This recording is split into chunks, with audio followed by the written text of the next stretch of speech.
আসসালামু আলাইকুম। এর আগের ভিডিওতে ফৌজদারি কার্যবিধি আইনের ৪৬ ধারার অ্যারেস্ট হাউ মেড এই বিষয়ে যে আইনের যে বিধানগুলি সেগুলো আলোচনা করেছি এবং সেখানে আরও কিছু কথা রয়ে গেছে, সেজন্য আজকের এই ভিডিওটা। এবং আজকের এই আলোচনার পরে আপাতত এই ৪৬ ধারার আলোচনা শেষ করব এবং এ প্রসঙ্গে আরও হয়তো আসবে সামনে, যেখানে আমরা থার্ড ক্লজে যে দেখেছি যে ডেথ এবং ট্রান্সপোর্টেশন ফর লাইফের আসামির ব্যাপারে যে তাকে মৃত্যু ঘটানো, মানে এমন ক্ষমতা দেওয়া হলো না যে মৃত্যু ঘটানো যাবে না যদি তারা ওইরকম অপরাধী না হয়। এই যে কথা, সেখানে যে রেস্ট্রিকশনগুলো, এগুলো আমরা পরেও পিআরবি রুলস সম্পর্কে যে আলোচনাগুলো করব সেখানে আমরা এর সঙ্গে রেফারেন্স দিয়ে আরও কথা বলবো।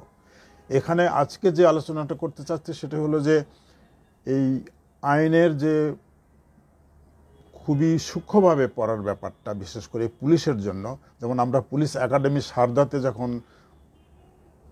৬৮ সালে ট্রেনিং করি, তখন আমাদের ইন্সপেক্টর দুর্গাদাস লাহিড়ী, মিস্টার দুর্গাদাস লাহিড়ী, উনি এই সিআরপিসি পড়াতেন এবং উনি এত খোলামেলাভাবে কথা বলতেন এবং এত পরিষ্কারভাবে এই আইন পড়াতেন। এবং তার কারণ উনি বলতেন যে এটাকে পুলিশের পড়াটা হলো ইমপ্লিমেন্ট করতে হয় আইন, সেজন্য পুলিশের অন্যভাবে জানলে হবে না, একাডেমিক ওয়েতে যে মানে জানলাম একটু এরকম হলেও হবে না, অন্যদের ব্যাপারে হতে পারে কিন্তু পুলিশের জন্য না। সেজন্য উনি বলতেন যে মানে খুব হাস্যরস দিয়ে উনি বলতেন, যদিও এই সাবজেক্টগুলো একটু নিরস বলতে গেলে, তো উনি হাস্যরস দিয়ে বলতেন যে কসলায় কসলায় পড়তে হবে যাতে করে ভালো করে বোঝা যায়। যেমন উনি এই 46 ধারার ক্লজ 1 যখন পড়ালেন, আমার মনে আছে, তখন উনি বলতেছেন যে এখানে অনেক প্রশ্ন করা যায়, সেই প্রশ্নগুলোর উত্তর এর ভেতরে আছে। যেমন বলা হচ্ছে যে in making an arrest the police officer আর other person making the same shall actually touch or confine the body of the person to be arrested unless there be a submission to the custody by word এবং word or action। তাহলে এখানে বলতেছে যে যদি word এবং ওয়ার্ডে যদি না শুনে, কথা যদি না শুনে, তাহলে তাকে টাচ করতে বলতেছে। এখন উনি আমার মনে আছে উনি প্রশ্ন করছিলেন যে টাচ করার কোন জায়গা টাচ করতে হবে, সেটা এখানে কি উল্লেখ আছে? আমাদেরকে এরকম ক্লাসে জিজ্ঞেস করেছে টাচ বলতে আমরা কি বুঝি, আমরা সাধারণত অন্যভাবে বলি যে হাত ধরতে হবে। তো উনি বলতেছেন তাহলে হাত ধরার কথা যদি এখানে মেন করো বা বুঝো, তাহলে আসামি যদি যাকে অ্যারেস্ট করা হবে সে যদি হাত উঁচু করে থাকে তাহলে তো পুলিশ লাফাবে হাত ধরার জন্য। তো সেজন্য টাচ যে বলা হয়েছে যে সার্কমস্টেন্স বলবে যে কোন জায়গায় টাচ করবা, যে সে এমন হতে পারে যে সেই লোকটা উঁচু জায়গায় বসে আসে, তার পা ধরতে হতে পারে। তো এই জন্য বলতেছে যখন সে কথা শুনবে না, সে যেমন ভদ্রলোকের এক কথা, উনি এই কথাটা বলতেন যে ভদ্রলোকের এক কথা, যে সে যদি কথা শুনে যে আপনি অ্যারেস্ট, সে যদি মেনে নেয়, তার সঙ্গে গায়ে টাচের কোনো প্রশ্নে আসতেছে না। কিন্তু যখন সে এরকম হয় তখন টাচ করতে বলতেছে এবং এরপরে আসতেছে যদি সেটা সে মানে না মানে, তাহলে বলতেছে জাপটায় ধরো, মানে কনফাইন করো বডি। এটা একটা ব্যাপার। আবার উনি আবারও এরকম প্রশ্ন করছেন, মানে আমাদের কাছে জানতে চাইছেন যে এই যে বলা হলো যে যাদের অ্যারেস্ট করার যে পদ্ধতি বলা হলো, এটা কাদের অ্যারেস্ট? এটা কি পুরুষের অ্যারেস্ট না মেয়ের অ্যারেস্ট? সেখানে একটা মানে থাকে, জিজ্ঞাসা থাকে, তাই তো, যে এখানে কি পুরুষের অ্যারেস্টের কথা বললো না মেয়ের অ্যারেস্ট কথা বললো? এখানে কিন্তু পরিষ্কারভাবে এইভাবে কিছু বলে নাই। তার মানে হলো কি, উনি সেভাবেই ব্যাখ্যা দিলেন যে এর মানে হলো যে পুরুষ আসামিও হতে পারে, মেয়ে আসামিও হতে পারে, সেটা কোনো ব্যাপার না, কিন্তু অ্যারেস্টের যে পদ্ধতি সবার জন্য একই। কিন্তু এখানে আরেকটা জিনিস আছে, আমরা পরে আলোচনা করব, সেটা যে যেমন উনি এইভাবে একটা গল্পের মতো করেই বললেন যে এমন হতে পারে যে একটা মহিলার কথাই বললেন যে মহিলা হয়তো সে অ্যারেস্ট মেনে নিচ্ছে না, তো তার সঙ্গে কি হচ্ছে, ধস্তাধস্তি হচ্ছে পুলিশের বা যিনি অ্যারেস্ট করতে চাচ্ছেন। এই ধস্তাধস্তিটা কিন্তু আইনগতভাবে পাবলিকও করতে পারে এবং একজন ম্যাজিস্ট্রেট যদি অ্যারেস্ট করতে চায় তাও পারে, সে পুলিশও পারে। তাহলে সেই ধস্তাধস্তিটি যা হচ্ছে ওপেন প্লেসে হচ্ছে, দেখা যাচ্ছে তাকে ওভারকাম করা যাচ্ছে না, সে সমস্ত দেখা যাচ্ছে বানর খেলার মতো চারিদিকে লোকজন দাঁড়ায় দেখতেছে, কাদা মাটা গায়ে মাখা এরকম অনেক কিছু হয়ে যাচ্ছে। তারপরে দেখা যাচ্ছে সেই আসামিকে ধরা হলো, মানে তাকে কনফাইন করে ধরা হয়েছে। এখন আইন বলতেছে, যখন আমরা এরপরে আমরা আলাপ করবো আরও ডিটেলস, যে যদি মহিলা হয় তাহলে তাকে সার্চ করতে, দুজনেরই অ্যারেস্টের পরে সার্চের কথা আছে, সেই সার্চের আমরা পরে সেই সেকশনের কথা যে আমরা আলোচনা করবো আরও ডিটেলস। তো সার্চের ক্ষেত্রে বলতেছে যদি মহিলা আসামি হয় তাহলে সে মহিলা লেডি দিয়ে তাকে সার্চ করাতে হবে, সেখানে আরই না। কিন্তু অ্যাপারেন্টলি উনি যেটা বলতেছিলেন, বোঝালেন যে এই অ্যারেস্ট করার সময় কিন্তু ওই শালীনতা টালীনতা অনেক কিছু থাকে নাই, কিন্তু আফটার অ্যারেস্ট সেখানে আইন যে আরেকটা ধারায় বলে দিচ্ছে যে তাকে মহিলা হলে মহিলা দিয়ে সার্চ করতে হবে, আর এমনি আসামি হলে আসামিকে সার্চ করে তারপরে কাস্টডিতে নিতে হচ্ছে। তো এই যে ব্যাপারগুলো, তো এরকম আইনের অনেকগুলো দিক আছে, আমরা সেগুলো বিস্তারিতভাবে আরও আলাপ করব। আর এই ফাঁকে আরেকটু বলি যে আমি চেষ্টা করব, এখন যেমন হবে আমাদের পুলিশের সংস্কারের কথা আসতেছে, পুলিশের যে সমস্ত আইনের প্রয়োগীয় ক্ষেত্রে অনেক ক্ষেত্রে ভুল ছিল বা অনেক কিছু ঘটনা, এখন যে সার্কমস্টেন্সগুলো এখন অনেক রকমের ঘটনা এই মানে বিগত সময়ে হয়েছে, এবং বাস্তবতা হলো যে পুলিশ এখন টোটালি একটা মানে এখনও সেই ট্রমাই বলবো, ট্রমার ভাব এখনও যায় নাই। তার কারণ এখানে একটা গ্যাপ হয়ে গেছে, অনেক বড় একটা গ্যাপ হয়ে গেছে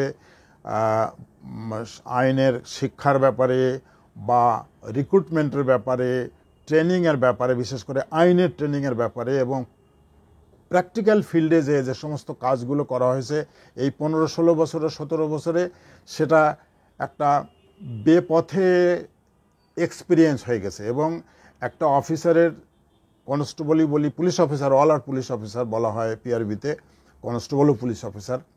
তো সেই হিসাবে পুলিশ অফিসার 30 বছর চাকরি করে, আমরা সেইভাবে যদি ধরি অ্যাভারেজ 30 বছর বা 32 বছর, কিন্তু তার অর্ধেকটা সময় এই জেনারেশনের এই যে পুলিশগুলা, এদের এরকম একটা অবস্থা হয়ে গেছে যে এইগুলো অনেক সময় দেখা যাচ্ছে অন্যভাবে ডিরেলড ওয়েতে যায়, আইনের বাইরে যায় অনেক কিছু প্র্যাকটিস হয়ে গেছে, যার জন্য পাবলিকের সঙ্গে রিলেশনগুলো অনেক ক্ষেত্রে খারাপ হয়ে গেছে।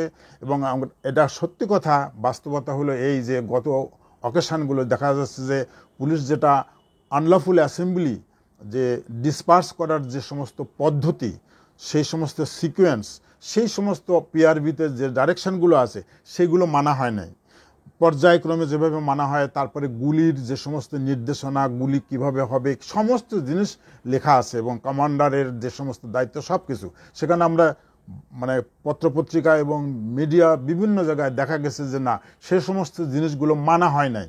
ইভেন মানে বিতর্কিত যদিও একটা আছে যে হেলিকপ্টার থেকে গুলি করা হয়েছে, তো হেলিকপ্টারের গুলি যদি করাই হয় বা এরকম যদি থাকে, যা 7.62 কথা আসতেছে, আরও অন্য অন্য চাইনিজ রাইফেল, এই সমস্ত কথা আসতেছে, সব কিছু মিলায়ে এই সমস্ত জিনিস কিন্তু পিআরবি রুলসের ভেতরে আসতে হবে। এগুলো একটা আরও একটা পরিষ্কার করে কথাটা বলি, 1943 সনে পুলিশের রেগুলেশন বেঙ্গল সেটা হয়েছে, মানে পুলিশ অ্যাক্টের পরিপ্রেক্ষিতে যে পুলিশের যে সমস্ত অ্যাক্টিভিটিস, মানে কাজ অ্যাক্টিভেশন, আইনের যে অ্যাক্টিভেশন, সে সমস্ত রুলস তৈরি হয়েছে সেই সময়। কিন্তু এরপরে দুর্ভাগ্যবশত এই রুলসগুলো আর কোনো মানে সংস্কার হয় নাই, নতুন করে হয় নাই। ফলে হয়েছে কি, বিভিন্ন সময়ে বিভিন্ন রকমের হয়তো অর্ডারই, অনেক ক্ষেত্রে অর্ডার দেওয়া হয়েছে, সেই অর্ডারটা প্রপার না, সে সমস্ত জিনিসগুলো, এবং অনেক ক্ষেত্রে দেখা যাচ্ছে দখল হয়ে গেছে অনেক জায়গাগুলো, পুলিশের যে সমস্ত জায়গা ওটা অন্যরা দখল করে নিয়েছে সেখানে। সেজন্য পুলিশের যে সমস্ত এখন যে সামনে যে দিনগুলো আসতেছে, পুলিশকে স্বকীয়ভাবে স্বাচ্ছন্দ্যতা আনতে হলে পারে, মানে সেই সমস্ত জিনিসগুলো যেখানে গ্যাপ হয়ে গেছে, সেই সমস্ত গ্যাপ, বিশেষ করে 1943 সনের পরে যে পিআরবি রুল সংস্কার হয় নাই, এই জিনিসগুলা আবার মানে নতুন করে পর্যালোচনার ব্যাপার।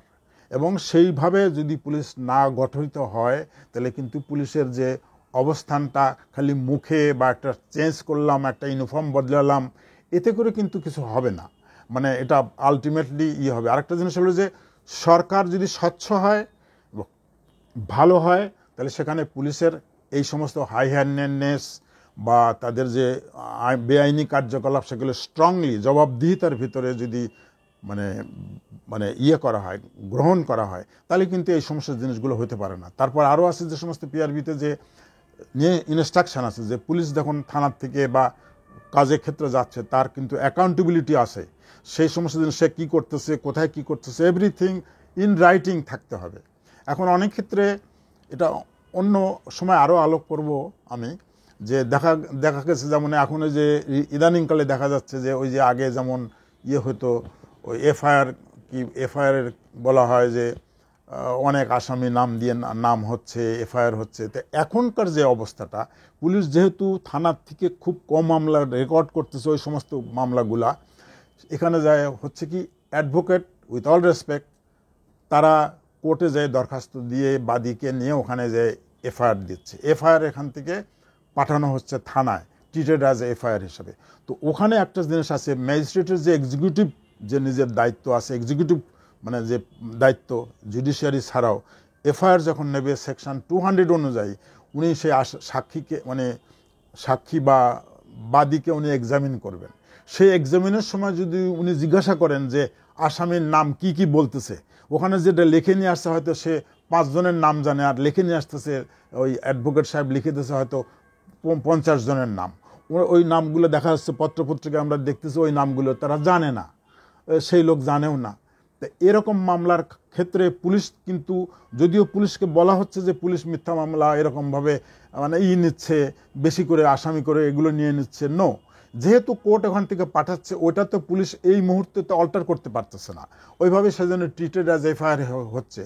হ্যাঁ, সেখানে আছে কি যে এফআইআর নামের ভিতরে যে দেওয়ার ব্যাপারে আছে, এফআইআরে কাদের কাদের নাম যাবে সে ব্যাপারেও, এফআইআরের নাম কার কারে এফআইআর কলমে উঠবে সে কথা কিন্তু পিআরবি রুলের ভেতরে, পিআরবি যে ফর্ম আছে, এফআইআরের যে ফর্ম আছে সেখানে কিন্তু বলে দেওয়া আছে, একবার 1, 2, 3 করে 8টা ক্লজে বলে দেওয়া আছে। এখানে দুর্ভাগ্যবশত এফআইআরের বই আর এখন সাপ্লাই হয় না। এখন যে অনলাইন হওয়ার পরে এফআইআর ওখান থেকে সব এটাকে উইথ অল রেসপেক্ট বলবো যে কপি পেস্ট হয়ে যাচ্ছে। যেমন অফিসার ইনচার্জ এবং যে রেসপন্সিবল অফিসার যে তারা কিন্তু এফআইআর অনেক সময় থানায় রেকর্ডও করে না, ওই যারা স্কিল হ্যান্ড কনস্টেবল 2 জন আছে তারাই হয়তো দেখা যাচ্ছে এফআইআর এসে করতেছে। সেজন্য এই যে এভিডেন্স অ্যাক্ট পড়তেছি আমরা, অমুক জিনিস হচ্ছে, এই সময়ে এইগুলো কোনো কাজে লাগানো যাচ্ছে না। সেজন্য এভিডেন্স অ্যাক্ট এবং যে সমস্ত এফআইআর কীভাবে হবে, কোন কোন আসামির নামগুলো এফআইআরে আসবে, ইভেন জিজ্ঞাসা করলেও এখনও অনেকেই বলতে পারবে না যে এফআইআরের নাম কার এফআইআরের নাম আসবে না। যদি বলা হয় যে কোথায় আছে এটা খুঁজেও পাবে না।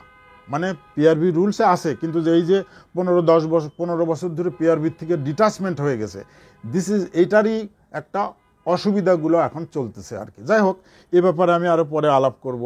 আজকে প্রসঙ্গ অন্য, এটা আজকের প্রসঙ্গে আমি এই 46 ধারার আলোচনা আজকে আপাতত এখানে শেষ করব। এরপরে আমরা অন্য ধারাগুলো কথা বলবো, অন্য ধারার পুলিশের আরও অনেক যে সমস্ত ফাংশনগুলো আছে এগুলো আমি ধারাবাহিকভাবে আলোচনা করব। এবং আমাদের যে যা নাকি আমি আমার দৃষ্টিতে মানে দেখি যে এই যে কোর্ট থেকে শুরু, যেটা পুলিশের আউটপুট হলো কোর্ট, পুলিশের যত সমস্ত কাজ, এফআইআর হবে, ইনভেস্টিগেশন হবে, ইনভেস্টিগেশন করে চার্জশিট দেবে, চার্জশিট দিয়ে কোর্টে যে আদালতে যে বিচার হবে, বিচারের যে রেজাল্ট সেটাই হলো পুলিশের আউটপুট। এবং সেটা সঠিক বিচার হয়ে সঠিক লোকের সাজা হলে পারেই কিন্তু ক্রাইম কন্ট্রোল হবে, সোসাইটি মানে ডেভেলপ করবে। আদারওয়াইজ এই যে যেমন কথায় কথায় আমরা বলা হয়, সবাই বলি যে আইনের কোনো ছাড় দেওয়া হবে না, কেউ রেহাই পাবে না, এটা শুধু কথার কথা হলে হবে না, এটা ইমপ্লিমেন্টিং হতে হবে। যেমন এর আগে আমরা শুনেছি যে ওই যে জজ মিয়া এটা ওটা অনেক ইনভেস্টিগেশনের ডেভিয়েশন হয়ে গেছে, যেমন অনেক ইনভেস্টিগেশন হ্যাম্পার করে, ইন্টারফেয়ার করে থামায় রাখা হয়েছে, অনেক জিনিসপত্র আছে। তারপরে দেখা যাচ্ছে আদালতের নির্দেশ দেওয়া হচ্ছে ওইভাবে, মানে রুলস রেগুলেশন বাদ দিয়ে যেটা প্র্যাকটিস হয়ে গেছে, এই সমস্ত জিনিস মানে জটলা হয়ে গেছে, এগুলোর সলিড হয়ে গেছে রাস্তা, এগুলোকে ক্লিন করতে হলে পরে অনেক বড় কিছু করার দরকার আছে এবং সেটা জয়েন্টলি সবাই মিলেই করতে হবে। কিন্তু এটা একা শুধু এই যে আলোচনা করে বা হা না ভোট জয় যুক্ত হয়েছে এরকম করে কোনো সংস্কার যদি পুলিশের জন্য আনা হয় সেটা কিন্তু খুব একটা ফল দেবে বলে আমি মনে করি না। তবে ধন্যবাদ, এরপরে আমরা এই ব্যাপারে আরও বিস্তারিত কথা বলবো একদিন, মানে সিস্টেমেটিক ওয়েতে। ধন্যবাদ।